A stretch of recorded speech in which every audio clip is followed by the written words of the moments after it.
마태복음 16장 21절에서 25절 제가 먼저 읽겠습니다. 이때로부터 예수 그리스도께서 자기가 예루살렘에 올라가 장로들과 대제사장들과 서기관들에게 많은 고난을 받고 죽임을 당하고 제3일에 살아나야 할 것을 제자에게 비로소 나타내시니.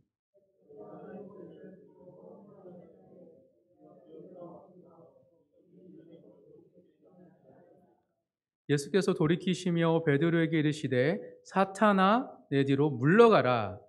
너는 나를 넘어지게 하는 자로다. 내가 하나님의 일을 생각하지 아니하고 도리어 사람의 일을 생각하는도다 하시고.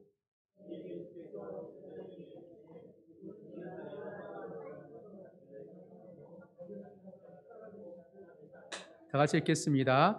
누구든지 제 목숨을 구원하고자 하면 잃을 것이요 누구든지 나를 위하여 제 목숨을 잃으면 찾으리라. 아멘. 오늘은 마태복음 16장 21절에서 25절까지의 본문을 통해 예수 그리스도 시험 받는 자로 십자가를 지고 따르라는 제목의 말씀을 나눌 때 자발적으로 십자가를 지심으로 완전한 순종을 이루신 예수님처럼 하나님의 영광이 되는 자기 십자가를 지고 살아가기를 믿음으로 결단하는 모든 성도님 되시길 주님의 이름으로 축복합니다. 십자가는 풍성한 생명입니다. 오늘은 십자가 공모자 시리즈 설교 마지막 4주째 설교입니다. 가룟 유다는 십자가 공모자의 첫 단추를 끼웠다면 빌라도 총독은 마지막 단추를 끼웠습니다. 그리고 모든 십자가 공모는 대제사장 무리가 기획하고 주도했습니다. 이렇게 대제사장 무리와 가룟 유다와 그리고 빌라도 총독 이 세 사람이 서로 연합하여서 예수님을 반나절 만에 십자가에 달아 죽게 했습니다. 그런데 이 세 사람 말고 공모자가 한 명 더 있습니다. 누구일까요? 바로 예수님 본인이십니다. 예수님은 자신이 십자가에 달려 죽을 줄 미리 아셨습니다. 어쩌면 대제사장 무리보다 먼저 아셨습니다. 그런데 예수님은 십자가를 거부하지 않으셔요. 오히려 적극적으로 십자가를 향해 나아가고 있다라고 말하고 있습니다. 오늘 본문이 예수님이 십자가 공모자의 마지막 사람임을 보여주고 있습니다. 오늘 본문 21절 한 번 더 읽겠습니다. 시작. 이때로부터 예수 그리스도께서 자기가 예루살렘에 올라가 장로들과 대제사장들과 서기관들에게 많은 고난을 받고 죽임을 당하고 제3일에 살아나야 할 것을 제자들에게 비로소 나타내시니. 이때로부터 라는 어떤 시점부터 예수님께서 고난과 죽음 그리고 부활에 대해서 말하기 시작하셨습니다. 나는 예루살렘에 올라간다. 올라가면 대제사장 무리가 나를 붙잡고 고난을 당하고 죽임을 당할 것이다. 하지만 제3일 때 부활할 것이다 라고 말씀을 하신 겁니다. 즉 십자가는 예수님의 자발적인 선택이었습니다. 이 놀라운 사실에 대해서 마태복음의 마가뿐만 아니라 마가도, 누가도, 마태복음, 마가복음, 누가복음 세 복음서인 공관복음에서 모두 동일하게 얘기하고 있습니다. 그리고 이 동일한 시점부터 이때부터 예수님께서 고난과 죽음, 부활을 예고하셨다라고 세 사람이 모두 동일하게 증언하고 있습니다. 그렇다면 공관복음 전체에서 얘기한다면 그 중요한 시점인데 이때라는 것은 정확하게 언제일까요? 우리 마태복음 16장 13절에서 16절까지 한번 보도록 하겠습니다. 13절부터 16절 다 같이 읽습니다. 예수께서 빌립보 가이사라의 지방에 이르러 제자들에게 물어 이르시되 사람들이 인자를 누구려 하느냐 이르되 더러는 세례 요한 더러는 엘리야 어떤 이는 예레미야나 선지자 중에 하나라 하나이다. 이르시되 너희는 나를 누구라 하느냐 시몬 베드로가 대답하여 이르되 주는 그리스도시요 살아계신 하나님의 아들이시니이다. 이때는 마태, 마가, 누가가 동일하게 얘기하는데 이때는 어떤 때이냐면 제자들이 정확하게 예수님을 인식했을 때입니다. 선지자도 아니고 랍비도 아니고 메시아구나, 하나님의 아들이구나 라는 걸 깨닫는 그때가 바로 이때입니다. 제자들을 대표해서 수제자 베드로가 말을 합니다. 예수님은 그리스도입니다. 메시아입니다. 그리고 하나님의 아들입니다. 사랑하는 성도 여러분, 이건 놀라운 고백입니다. 성경 전체에서 창세기부터 그날까지 끊임없이 이야기한 게 뭐냐면 메시아였거든요. 그 메시아 한 사람을 기다리기 위해서 수천 년간 기다렸던 이스라엘 백성들이 예수님을 메시아라고 고백하는 건 놀라운 깨달음입니다. 더불어 베드로와 제자들은 잠깐 만난 게 아니에요, 예수님을. 일주일에 한 번 만난 게 아닙니다. 3년 동안 같이 지냈습니다. 같이 먹고, 같이 자고, 예수님의 피곤한 모습, 때로는 예수님이 화내는 모습, 강풍 부는데도 배에서 너무 피곤해서 주무시는 모습, 배고프다가 말씀하셨던 모습, 인간적인 모습을 다 봤어요. 그런데 처음에는 랍비라 생각하고 지내다가 어느 시점에 거의 3년에 가까워서 제자들은 예수님이 메시아임을 깨달았습니다. 이게 바로 이때입니다. 그래서 이때는 예수님에 대한 정확하고 분명한 믿음의 확신이 생길 때라고 성경은 얘기하고 있습니다. 그러니 신앙 고백을 하는 거예요. 교회에 나오고 출석하고 나름 은혜를 받아도 예수님을 나의 구주 나의 하나님, 지금 나에게 정말 필요하시고 함께 하시는 분으로 와닿지 않으면 우리가 고백을 하기가 어렵잖아요. 그런데 제자들은 신앙 고백을 할 정도의 믿음이 커졌습니다.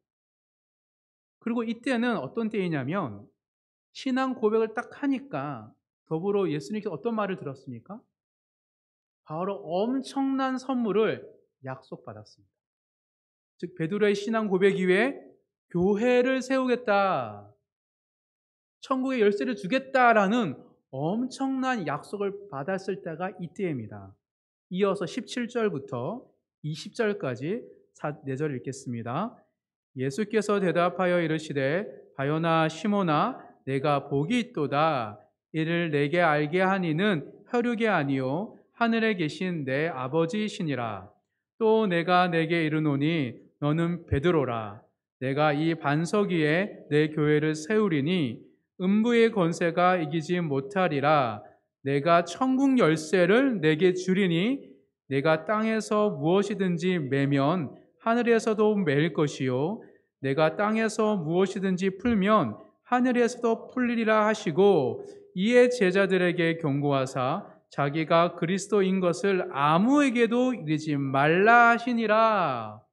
즉 예수님을 메시아임을 아는 믿음이 가장 컸을 때 놀라운 축복을 받아요. 보면 얼마나 놀라운 순간입니까? 그리고 교회는 어떤 곳이죠? 오늘 본문을 보니 하늘과 땅이 맞닿은 것이 교회입니다. 그래서 더 이상 교회에서는 피의 제사가 필요 없습니다. 하나님이 계신 하늘과 죄로 물든 세상의 간격 속에 하나님의 진도가 있어서 성전에서는 늘 제사를 드려야 했어요. 그런데 이제는 더 이상 교회는 하나님이 이 땅에, 죄악으로 물든 땅에 임하신 곳이 교회이기에 피의 제사가 필요 없습니다. 더불어 하늘과 맞닿은 하나님이 임재하시는 곳이 교회이기 때문에 교회에서 하는 기도는 바로 하늘에서 응답된다라고 말하고 있습니다. 그게 천국 열쇠를 내게 주노니 라고 말하는 거예요. 즉 예수님을 메시아라고 알았던, 그것도 놀라운 고백인데, 그 고백을 하자마자 예수님께서 엄청난 약속을 주고 계신 거예요. 그러니 얼마나 기쁘겠습니까? 그런데 바로 이 순간 오늘 본문인 예수님께서 곧 잡히셔서 고난과 죽음과 부활을 하신다라는 얘기를 들은 거예요. 이때는 어떤 때인지 아셔야 됩니다. 가장 믿음이 좋을 때, 가장 하나님 약속을 받을 때, 그때 지금 십자가에 대한 이야기를 들었습니다. 사랑하는 성도 여러분, 우리가 제자들의 입장, 베드로의 입장이라면 우리의 기분은 어떨까요? 가장 믿음이 좋고 가장 하나님 약속을 받은 그 순간 우리의 삶이 뭐라 그래요? 고난과 죽음이래요. 제자들의 입장은 이랬습니다. 예수님을 따라 생업을 벗어난 지가 벌써 3년입니다. 거의. 그 3년 동안 제자들은 집이 있어도 집 없이 거처 없이 돌아다녔어요. 하루 이틀이지 3년 동안 정처 없이 돌아다녔던 삶을 살았습니다. 그런데 하나도 힘든지 몰랐어요. 왜냐하면 기적과 이적이 늘 그들과 함께 했기 때문입니다. 나의 삶에 내 곳간에 채운 거는 없는데 하나님이 일하시는 것, 예수님을 통하여서 병든 자, 가난한 자, 귀신 들린 자가 막 변하는 걸 보고 치유되고 회복되는 걸 보고 너무 기뻤던 거예요. 그러면서 정말 하나님 나라가 가까이 왔구나, 이곳에 임했구나라는 것을 눈으로 봤어요. 그래서 집 없이 정처 없이 살았지만 힘든 줄 모르고 감사하게 살았습니다. 그래서 곧 온 세상이 예수님을 중심으로 재편될 것 같았어요. 왜? 수 없는 사람들이 모여들고 있었고. 그래가지고 막 흥분한 거예요. 그래서 곧 있으면 예수님이 왕이 될 것 같아서 기분 좋은 상상을 했습니다. 내가 장관이면, 내가 국방부 장관이면, 국토부 장관이면, 그런 행복한 생각을 막 하면서 서로 얘기하다 보니 야, 너보다 내가 높지라고 서로가 서열 다툼하면서 다툼도 일어났습니다. 근데 이런 다툼은 행복한 다툼이죠. 왜요? 어쨌든 한 자리 차지하겠다라고 신나는 거잖아요. 그렇게 보내고 있는 와중에 예수님이 교회를 세우고 천국 열쇠를 준다니까 얼마나 기뻤을까요? 진짜 하나님의 나라와 천국과 권세가 눈앞에 펼쳐진 것처럼 아른아른 거렸을 겁니다. 그런데 예수님께서 대제사장 무리에게 고난받고 죽음을 당하신다고 말하니 얼마나 기가 찼겠습니까? 어안이 벙벙해서 말문이 막혔을 거고, 멘붕이 와가지고 어떤 말을 해야 될지 있고, 어쩌면 뇌회로가 멈췄을 거예요. 고난과 죽음을 당한다고? 그러니 그 다음에 하신 말씀, 제3일 만에 부활한다는 말을 전혀 제자들은 귀담아 듣지 못합니다. 놀랍게도 예수님의 지금 이 말씀은 십자가의 고난과 죽음이 방점이 아니에요. 3일 만에 부활하신다는 게 중심입니다. 그런데 제자들은 부활을 전혀 기억하지 못합니다. 그래서 언제까지 기억 못하냐면 예수님이 부활하시고 눈앞에 나타나자 제자들이 그제서야 예수님이 부활한다 말씀하셨지라고 기억을 해요. 놀랍게도. 왜 그럴까요? 그것은 그들이 환상이 있었어요. 주님과 함께 하면서 병든 자, 가난한 자, 5천 명을 먹이는 경험 속에서 그들이 하나님 나라 이룰 거야 라는 그 환상이 고난과 죽음이라는 말 앞에 확 깨지니까 그 다음 부활을 듣지도 못한 거예요. 고난, 죽음이라고? 이렇게 믿음이 좋은데? 천국, 교회를 주시는데? 천국 열쇠를 나에게 주셨다고 하는데? 고난받고 죽음을 당한다라고 그것만 머리에 울렸던 것입니다. 이것이 바로 오늘 본문에서 제자들이 직면한 신앙의 문제였어요. 믿음이 커졌는데, 주님이 약속을 받았는데 고난과 죽음의 이야기 앞에 멘붕이 된 것입니다. 소위 이것이 믿음은 좋으면 좋을수록 주님의 말 때문에, 주님의 사명 때문에 우리가 겪게 되는 시험입니다. 지금 제자들은 시험에 들었습니다. 근데 이것이 제자들만의 신앙 이야기가 아니죠. 우리 모두가 겪고 있는 이야기입니다. 처음에 예수님 믿을 때는 다 좋았어요. 기도한 바로 응답받고 기뻤는데 조금씩 신앙생활을 하고 믿음이 자라면 자랄수록 자꾸 십자가의 고난과 죽음이라는 것이 우리 안에 던져질 때 우리는 시험을 받게 되기 때문입니다. 그리고 우리가 신앙생활 나름 하면서 우리 안에 자라온 소망이 있습니다. 내 삶이 이렇게 되겠지. 읽어주시겠지. 헌신하면, 봉사하면, 훈련받으면, 순장이 되면, 다락방이 운영하고 되면, 사랑을 베풀면 하나님께 요거 주시겠지라는 그런 믿음의 소망이 단지 하나님이 주신 소망이 아니라 우리가 가졌던 환상이구나라는 것을 딱 느낄 때 사람들은 멘붕에 빠집니다. 그래서 제가 예전에 한번 얘기한 적이 있는데 교회 사무엘 전화가 왔어요. 한 자매분이 자기 헌금 냈는데 돌려받을 수 있냐고. 그래서 제가 왜 그러시냐고 했더니 제가 교회를 잘 몰라서 지금까지 다녔는데 오늘 알았대요. 무슨 말이에요? 아, 저는 그냥 헌금 많이 내면 돌려받는 곳이 하나님인 줄 알았는데 지금 몇 달 동안 교회 다니면서 그게 아닌 거 알아가지고 저 다시 돌려받고 싶다고. 그래서 제가 느꼈어요. 아, 정말 복음을 듣고 그 사람은 시험에 들어서 내려놓고 싶은 거예요. 그래서 제가 그랬죠. 지혜를 달라고 하나님. 그래서 헌금 냈을 때 이름 썼어 했더니 이름 안 썼대요. 아, 그러면 입증할 방법이 없는데 어떡하죠? 했더니 근심하면서 그렇네요. 알았습니다. 끊으셨어요. 저는 그 얘기 듣고 시험에 들었던 그 자매님이 잠깐 기도했습니다. 왜냐하면 그분은 진짜 복음을 들었어요. 교회에서. 아, 준 만큼 받는 것이 아니구나 하는 걸 깨닫고 시험에 들었던 것입니다. 마찬가지입니다.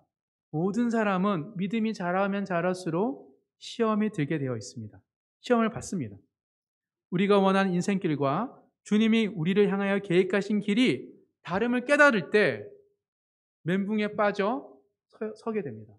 왜냐하면 이 길만이 주님이 원하신 길인 줄 알았는데 갑자기 또 다른 길이 생긴 거예요.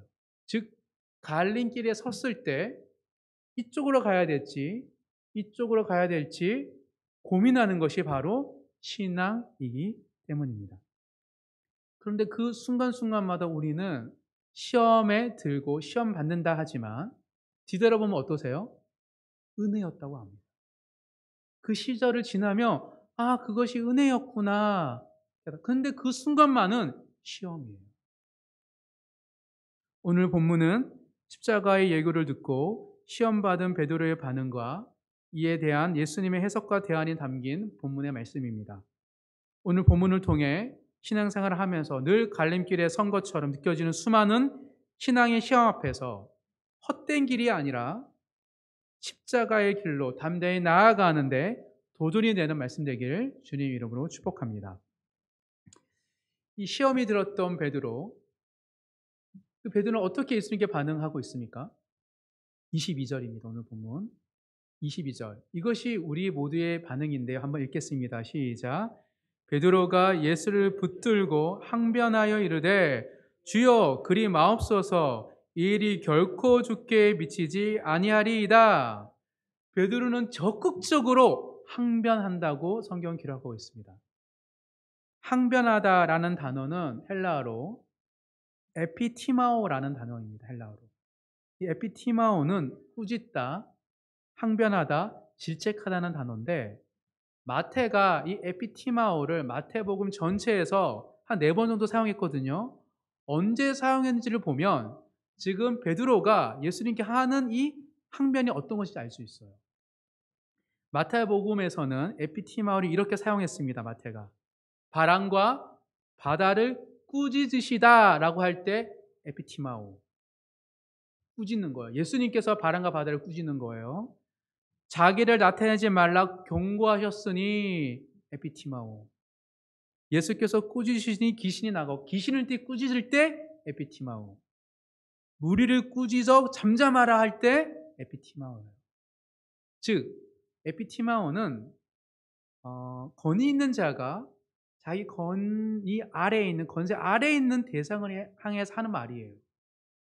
근데 지금 그거를 베드로가 누구에게? 예수님께 하고 있어요. 또 어떻게 해요? 붙들고 또는 붙잡고. 잘 보세요. 붙잡고 귀신에게 하듯이 바람과 바다에게 하듯이 또 어린아이에게 하듯이 꾸짖고 있는 거예요. 베드로가 예수님을. 마치 이런 거죠. 예수님 자꾸 미쳤어요? 소위 말하면.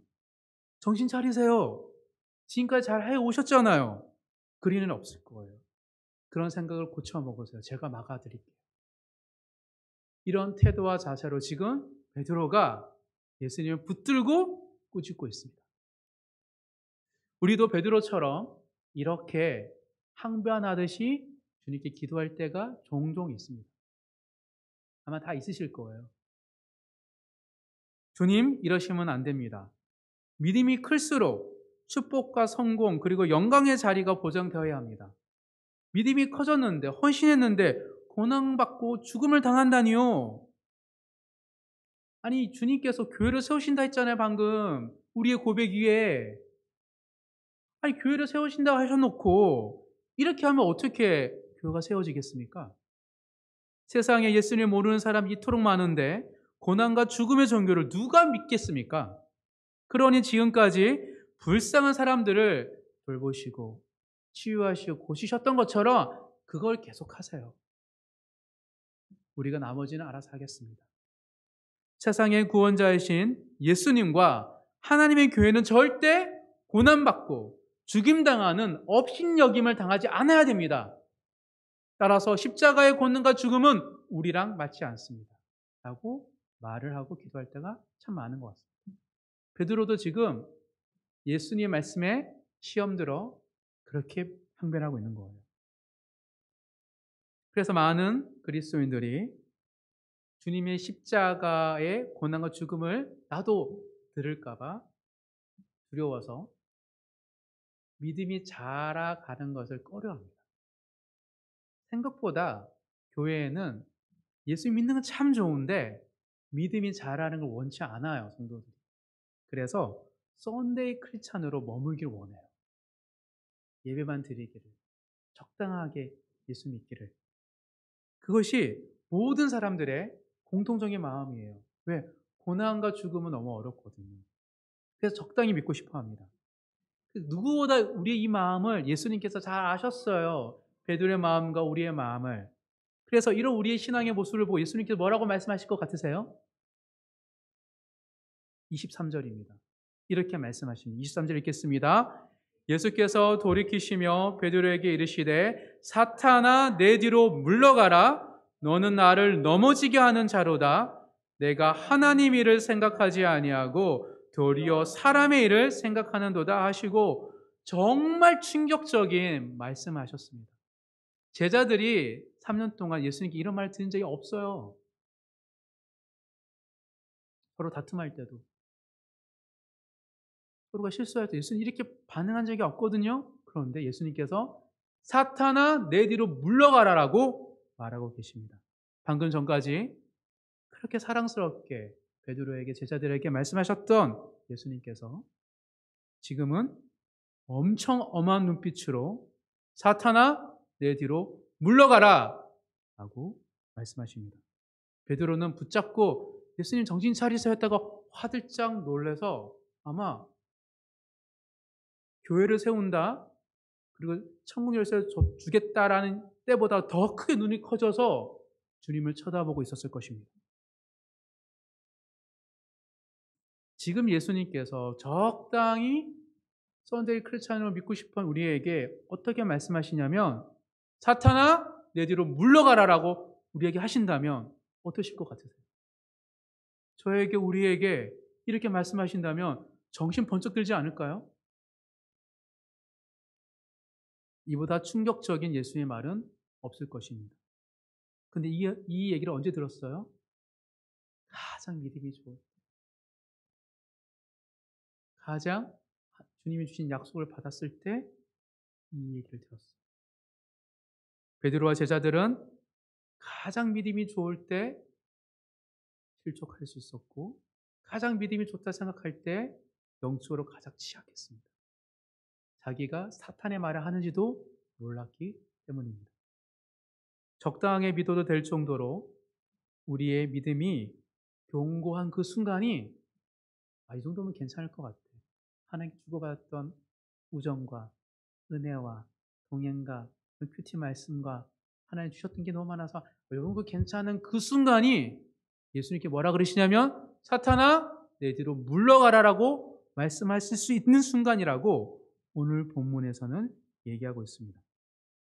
왜 그러냐면 예수님이 이 땅에 오신 것은 제자들이 원하는 인생을 주기 위해서가 아닙니다. 예수님이 이 땅에 오신 것은 우리가 잘 먹고 잘 살기 위해서 오신 게 아니에요.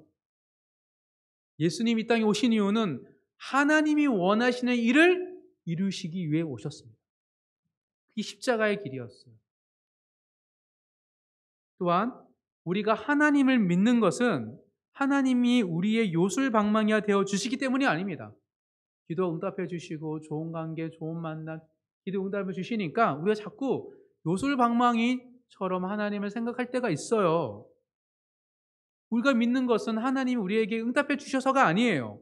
하나님께서 우리를 먼저 선택하셔서 자녀 삼아 주셨기 때문에 하나님을 믿는 거예요. 선후관계를 헷갈리면 안 됩니다. 그런데 종종 우리가 이 선후관계를 바꿔서 이 사실을 망각할 때가 있어요. 하나님께서, 주님께서 우리를 지켜주시고 동행해 주시니까 내 마음대로 해도 된다라고 착각할 때가 있습니다. 예수님께서 우리의 목자이시지 우리가 주님을 이끌어가는 목자가 아닙니다. 또한 예수님이 우리의 기도를 들어주신다고 마치 우리의 명령을 따라 움직이는 존재로 망각할 때가 있어요. 예수님을 함부로. 양이 목자의 음성을 따라 순종하며 살지 목자가 양의 음성을 듣고 따르는 것이 아닙니다. 바뀌면 안 돼요. 근데 목자이신 예수님께서 우리를 너무 사랑하셔서 양의 음성을 들어주시는 거예요. 목자이시지만 양들의 기도와 필요를 우리가 구하면 들으시고 말씀해 주신다고 마치 우리가 목자인 것처럼 착각하면 안 된다는 말씀입니다. 따라서 적당한 신앙, 썬데이 크리스천을 산다고 해서 목자이신 예수님의 말씀에서 우리는 열애라고 생각하는 그 생각 자체가 어리석은 착각입니다. 소위 성직자나 부름받은 자들만의 말씀이지 이 정도 믿으면 나한테 안 주시겠지라는 그 생각 자체가 어리석은 착각이에요. 왜냐하면 이런 어리석은 착각 가운데 살고 있는 우리를 보고 예수님께서 달란트 비유로 설명하셨기 때문입니다. 5달란트, 2달란트, 1달란트 각자 믿음의 분량 따라 다릅니다. 5달란트, 2달란트, 1달란트. 그런데 믿음의 분량은 다르지만 부르심은 똑같아요. 그래서 1달란트 가진 자에게 예수님께서 이렇게 하나님께 말씀하신다고 비유로 설명해 주셨습니다. 우리 마태복음 25장입니다. 마태복음 25장 26절 먼저 읽겠습니다. 마태복음 25장 26절 읽습니다. 그 주인이 대답하여 이르되 악하고 게으른 종아 나는 심지 않은 데서 거두고 해치지 않는 데서 모른 줄로 네가 알았느냐? 게으른 종 1달란트 가진 종은 하나님 대해서 알았어요. 똑같이. 하지만 나는 적당한 믿음 5달란트가 있고 2달란트가 있으니까 나는 1달란트니까 난 요 정도를 머무겠지 라고 생각하고 부르심 따라 살지 않았는 그 사람에게 주인이 뭐라냐면 하나님이 악하고 게으르대요. 믿음이 있는데 고백이 있는데 하면서 28절에서 30절 얘기하면 읽겠습니다. 그에게서 그 1달란트를 빼앗아 10달란트 가진 자에게 주라. 무릇 있는 자는 받아 풍족하게 되고 없는 자는 그 있는 것까지 빼앗기리라. 이 무익한 종을 바깥 어두운 데서 내쫓으라. 거기서 슬피 울며 이를 갈리라 하니라. 사랑하는 성도 여러분, 하나님은 사랑이시지만 하나님은 공의로우십니다.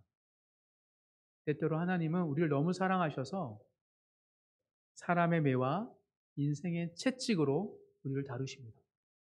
그건 구약 때부터 신약에 이르기까지 동일한 하나님입니다. 하나님은 정말 우리를 사랑하셔서 우리가 악하고 게으르게 사는 것을 보지 않으십니다. 가만두지 않으세요. 신앙에는 요행이 없습니다. 하나님은 절대 속일 수 없고 어떤 핑계와 변명을 주님께 댈 수 없습니다. 정확하게 성경의 모든 이야기가 기록되어 있기 때문입니다. 그냥 적당하게 예배만 드리고 설교만 듣는다고 마치 성경에 있었던 내용이 나한테 주신 말씀이 아니라는 그 착각, 그것은 한달한테 가진 자의 착각이었습니다. 만약 여전히 적당하게 믿고 있는데도 불구하고 지금 나에게 사람의 인생의 채찍이 없다면 그것은 은혜입니다. 국률이 많으신 하나님께서 인내하시고 기다려주고 계신 거예요. 그런데 잊지 마세요. 하나님은 질투가 굉장히 많으신 하나님입니다. 하나님보다 다른 그 어떤 것을 섬길 때 절대 가만두지 않습니다. 하나님은 당신의 자녀가 오직 하나님만 예배하는 자로 만드시기 때문입니다. 그렇다면 하나님은 우리가 어떻게 살아가기 위해서 인내하시고 기다리시며 인생 채찍을 들고 있다라고 오늘 본문에서 예수님께서 말씀하고 계십니까? 24절입니다. 오늘 본문 24절 다 같이 읽겠습니다. 시작. 예, 예수께서 제자들에게 이르시되 누구든지 나를 따라오려거든 자기를 부인하고 자기 십자가를 지고 나를 따를 것이니라. 주님을 따르는 신앙에 있어서 십자가는 선택사항이 아닙니다. 가끔 가다가 십자가가 너무 무겁고 대단해 보인다라고 말을 해서 소수의 사람들이 지는 거라고 자꾸 우리가 얘기하는데 그것은 예수님의 말과 다릅니다. 십자가는 선택사항이 아닙니다. 십자가는 누구나 해야 되는 것입니다. 그리고 십자가를 지는 것은 자기 부인이 있습니다.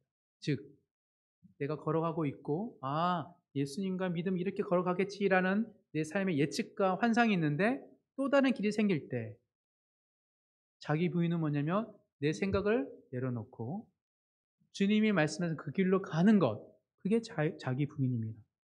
내가 생각하고 예측한 인생길을 내려놓는 그것이 십자가예요. 근데 만약에 우리가 갈림길 앞에서 내 것을, 내 소망을, 내 꿈을, 내가 원하는 것을 끝까지 포기하지 않고 있다면 어떻게 될까요? 십자가를 지지 않고 주님을 따르지 않는다면 갈림길에서 주님이 명하신 길을 걸어가지 않는다면 어떻게 된다라고 25절에서 말하고 있습니까? 25절 읽겠습니다. 누구든지 제 목숨을 구원하고자 하면 잃을 것이요 누구든지 나를 위하여 제 목숨을 잃으면 찾으리라. 목숨을 잃는데요. 예수님의 말씀입니다. 선택사항이 아니에요. 우리가 이렇게 살아가다가 주님이 또 다른 갈림길을 정확히 보여주시면 그 길을 선택할 때 너무 힘들죠. 자기 부인이죠. 십자가예요. 근데 그걸 안 하면 그래도 이건 못해요. 좀 더 걸어가 볼게요 라고 하면 내 생명을 잃는다라고 말하고 있습니다. 십자가는 우리 모두가 마땅히 짊어져야 할 복음이기 때문입니다. 십자가를 지지 않고서는 우리는 생명을 얻을 수 없습니다. 왜냐하면 십자가는 믿음 그 자체이기 때문입니다. 가끔 가다가 예수 믿으세요? 예수님 당신이 사랑하십니다. 예수 믿고 싶어요. 라는 지적 동의가 믿음이라고 착각할 때가 있습니다. 믿음은 지적 동의가 아닙니다. 십자가를 지라고 하면 십자가는 좀 어려울 것 같아요. 믿긴 하는데 십자가는 그것은 거짓 믿음입니다. 왜요? 예수님이 지신 십자가가 누구의 십자가예요? 예수님이 십자가로 생각하면 나한테 주는 건 좀 부당하죠. 그러니 십자가를 거부하는 거예요. 예수님은 좋아도 십자가를 거부한 이유는 예수님 지신 십자가 내게 아니라는 거예요. 그러니 생명을 어떻게 얻습니까? 예수님이 십자가에 달릴 이유가 전혀 없습니다. 예수님은 철저하게 내가 져야 할 죄의 삭신, 사망과 죽음을 대신 지신 거예요. 즉, 그 예수님을 믿는다는 건 뭐냐면 내 거를 주님이 지셨으니 주님이 주신 십자가를 나를 지겠다라는 고백이 나오는 거예요. 그러니 값싼 복음인 거죠. 사실은 예수님 지신 십자가가 내 십자가 아니라고 믿는 사람들이 믿겠으나 십자가를 거부하는 거예요. 정말 예수님이 지신 십자가가 내 십자가라며 그를 지죠. 그러니까 생명을 못 얻는다고 얘기하고 있습니다.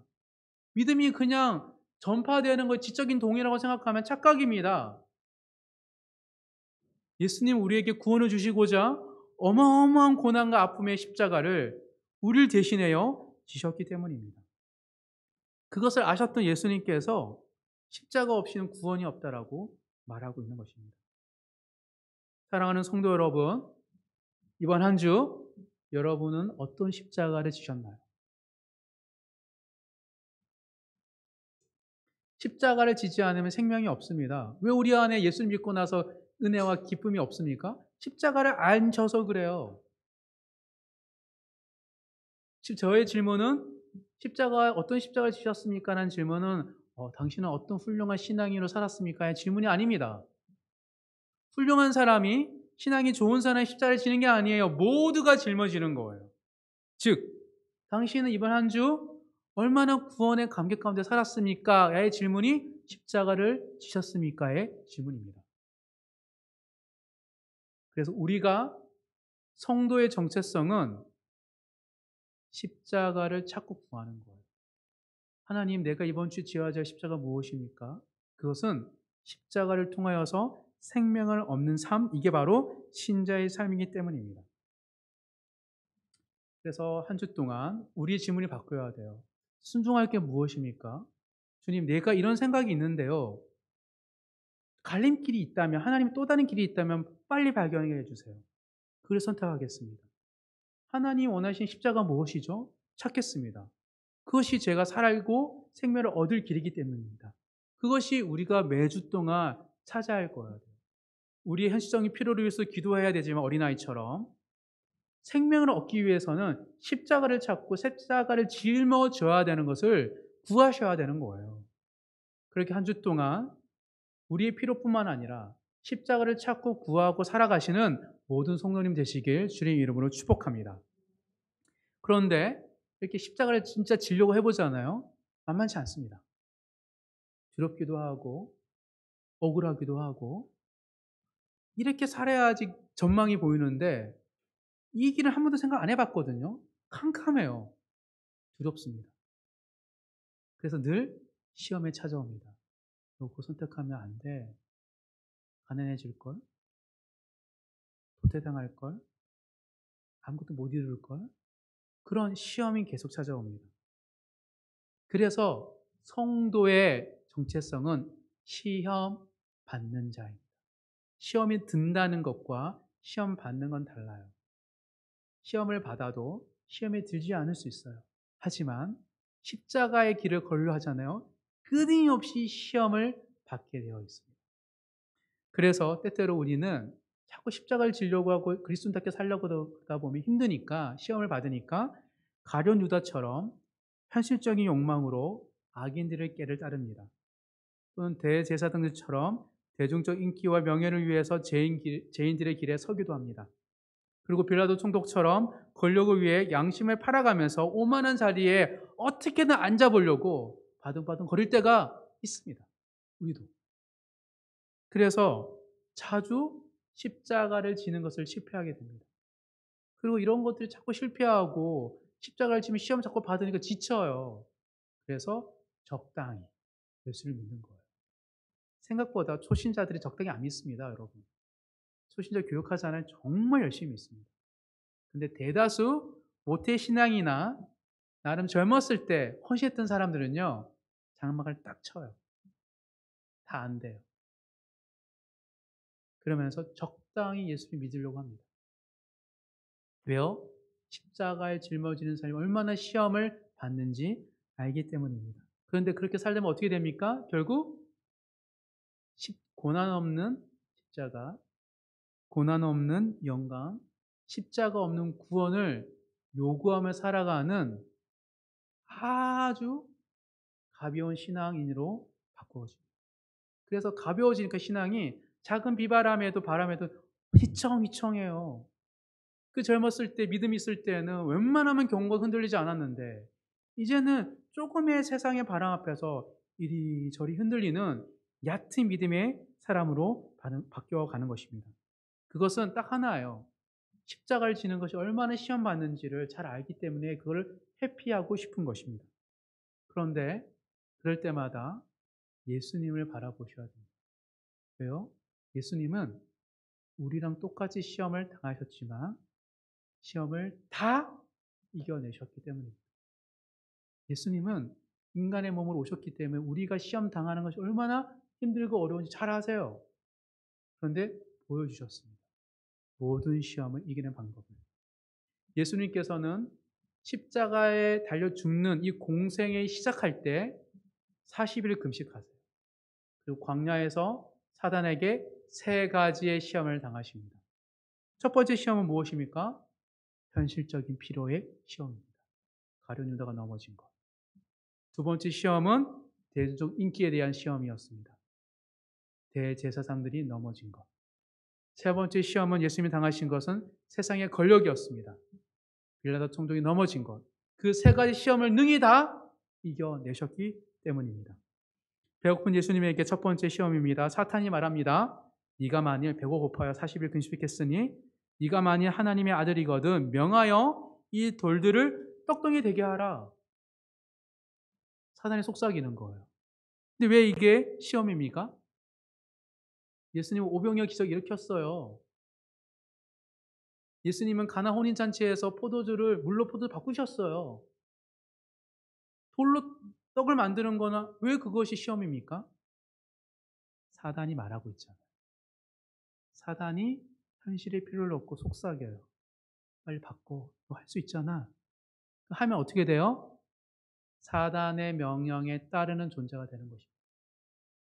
하나님 말씀이 아니고요. 사단이 말해서 사단의 말을 따라 살아가는 것. 그것이 현실의 필요를 통하여서 우리를 유혹하는 사단의 방법입니다. 너 그러면 안 돼. 그러면 절대 아파트 못 구할걸? 그럼 직접 오래 못 갈걸? 하나님께 받아서 하는 게 아니고 사단의 시험 앞에 선택할 때 예수님도 다 이렇게 하셨는데 뭐 아니요. 사단의 명령에 따라 복종하고 순종하는 삶으로 바뀌는 이게 시험이었습니다. 그것을 예수님께서는 이기시죠. 어떻게 해요? 말씀으로. 사람이 떡으로만 살 것이 아니요 하나님의 입으로부터 나오는 모든 말씀으로 살 것이라 하였느니라. 너의 말이 아니다. 하나님 나에게 말씀하실 것이다. 네가 말하지 말아라고 예수님께서 대적하셨습니다. 두 번째 시험은 성전 꼭대기로 주님을 데려가십니다. 그래? 예수 너가 말씀으로 따라? 성경에 보니까 너가 떨어지면 천사를 통하여 하나님 받아주신대. 너 떨어져. 말씀 믿는다며. 말씀을 가지고 유혹을 하죠. 근데 사실 뭡니까? 하나님이 이용하라는 거예요. 왜요? 성전 꼭대기에 떨어졌는데 천사가 나타나 딱 잡으면 어떻게 돼요? 성전에는 늘 항상 사람이 많아요. 와우, 멋있다. 대단하다. 스타가 되는 거예요. 대중적 인기인이 되라고 말을 하고 있는 거예요. 말씀을 가지고 유혹을 합니다.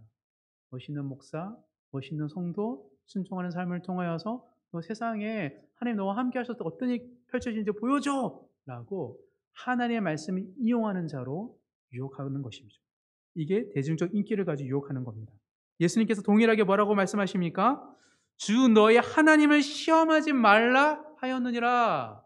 하나님 나에게 주신 게 아닌데 내가 말씀을 하나님을 시험한다고 시험하지 말라 하였느니라라는 말씀으로 또 대적하시죠.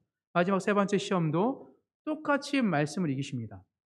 사탄이 높은 산으로 데려갑니다.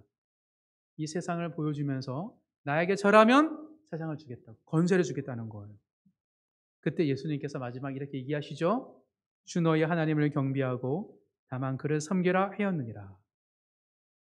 즉 하나님 형상을 지은 우리는 문명을 발달시키고 일을 잘하고 세상을 다스리는 존재 이전에 하나님을 예배하는 자예요.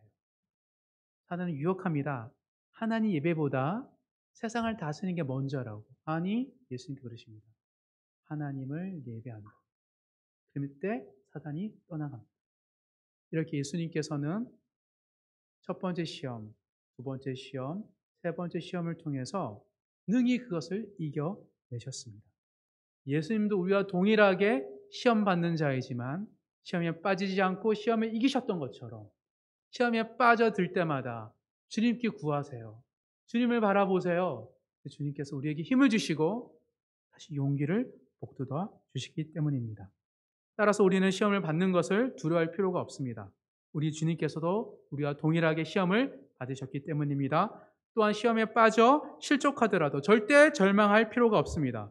왜냐하면 예수님께서 모든 시험을 능히 이기셨고 우리를 일으켜 주고 계시기 때문입니다. 말씀을 정리하겠습니다.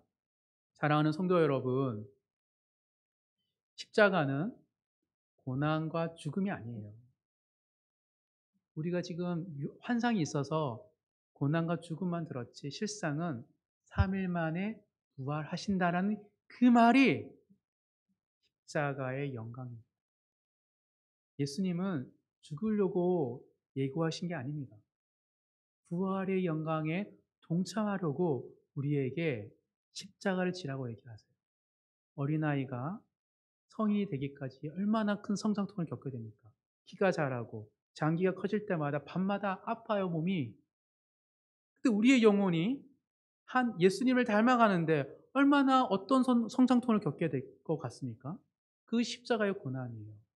십자가의 고난과 고통을 통과하지 않고서는 우리의 영혼이 자라날 수 없습니다.